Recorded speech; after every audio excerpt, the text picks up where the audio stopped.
Honneur à son Excellence, Monsieur le Premier ministre, ministre de la Défense.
Voici le drapeau, symbole de l'État de Côte d'Ivoire.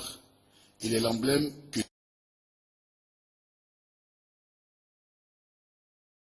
Qui est le colonel-major Gervais Kwaku Kwasi, nouveau commandant de la gendarmerie nationale de Côte d'Ivoire. Ce breveté parachutiste obtenu après une formation aux États-Unis d'Amérique au sein de la force spéciale du pays de Longsam est un spécialiste de la sécurité portuaire et aéroportuaire. Contrôleur général au ministère de la Défense depuis 2008, de 1980 à 1990, il a été successivement commandant du peloton mobile de Mans, de celui de Bondoukou et de l'escadron d'Abobo à Abidjan. Cet ancien commandant de l'école de gendarmerie nationale d'Abidjan, avec le regard vif et une formation exceptionnelle, est désormais celui qui devra insuffler la loyauté et le respect des institutions choisies par le peuple ivoirien aux gendarmes. Une Côte d'Ivoire nouvelle avec un gendarme nouveau, c'est le défi qui attend le colonel-major Gervais Kwaku Kwasi, pour qui le sacerdoce, c'est pro-patria, pro-légué.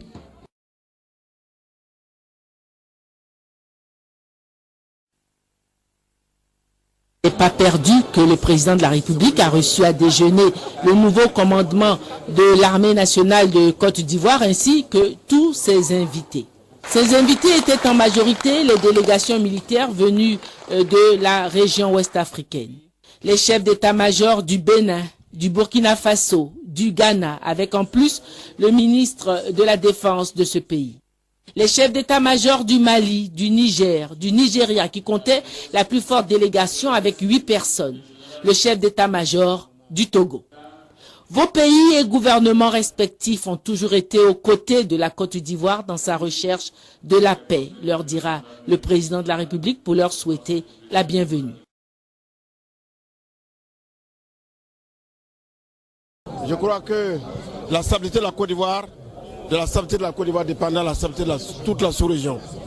Donc nous souhaitons bon vent au général Soumaïla Bakayoko qui vient donc de succéder au général Philippe Mangou. Et je pense que l'unité et la constitution de cette armée que nous avons tous voulu, une armée dynamique et opérationnelle est en marche. Nous continuerons toujours, dans le cadre de l'accord politique de Ouaga, d'apporter nos conseils et notre contribution. Et comme vous le savez, le président Blaise Compaoré est tout à fait au fait de tout ce qui se passe en Côte d'Ivoire.